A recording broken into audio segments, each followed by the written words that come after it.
प्रधानमंत्री नरेंद्र मोदी और भूटान के प्रधानमंत्री लोटे शेरिंग ने संयुक्त रूप से एक वर्चुअल समारोह में भूटान में रुपे कार्ड के दूसरे चरण का शुभारंभ किया। शुभारंभ के साथ ही भारत अब अपने परम मित्र भूटान के साथ जमीन ही नहीं बल्कि अंतरिक्ष में भी दोस्ती निभाएगा।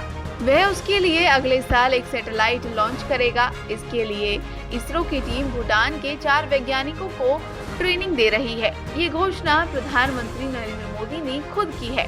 इस दौरान प्रधानमंत्री नरेंद्र मोदी ने कहा कि भूटान और भारत के संबंध सभी संबंधों से परे है। इसकी किसी और से तुलना नहीं की जा सकती। पीएम मोदी ने घोषणा की कि भूटान को तकनीक के क्षेत्र में आगे बढ़ने के लिए इसरो अगले साल भूटान के लिए सैटेलाइट लॉन्च करेगा।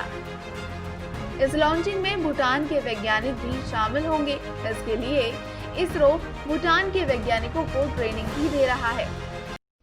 एक्सेलेंसीज, फ्रेंड्स, स्पेस सेक्टर हमारे बीच कनेक्टिविटी को मजबूत करने के लिए एक बहुत ही महत्वपूर्ण एक दूसरा क्षेत्र है। भारत ने स्पेस टेक्नोलॉजी का उपयोग सदैव विकास के उद्देश्य की पूर्ति के लिए किया है। भारत और भूटान इस उद्देश्य को साझा करते हैं।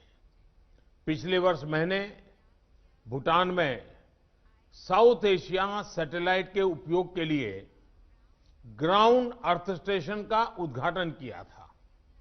मुझे खुशी है कि इस स्टेशन की मदद से भूटान ब्रॉडकास्टिंग और डिजास्टर मैनेजमेंट के लिए साउथ एशिया सैटेलाइट का और प्रभावी उपयोग कर पा रहा है।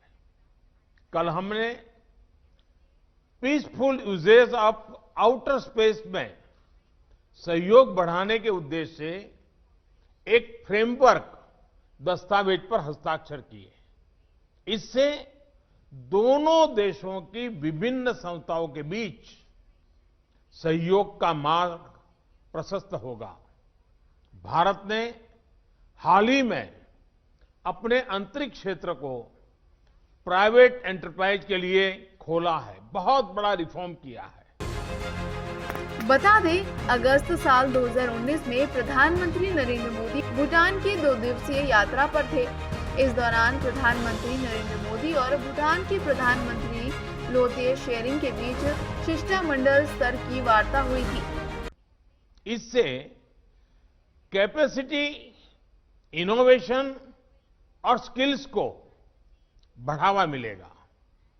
मुझे इस बात की विशेष खुशी है कि अगले साल इसरो द्वारा भूटान की सैटेलाइट को अंतरिक्ष भेजने के लिए काम तेजी से चल रहा है।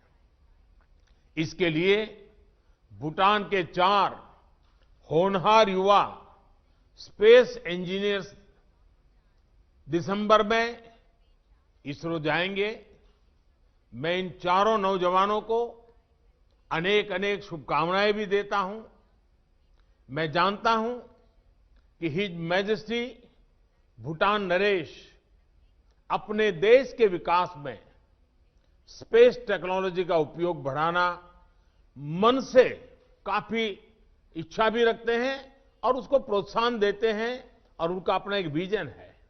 उनके इस विजन को साकार करने के लिए भारत अपना अनुभव और अपनी सुविधाएं साझा करने के लिए पूरी तरह तैयार रहेगा।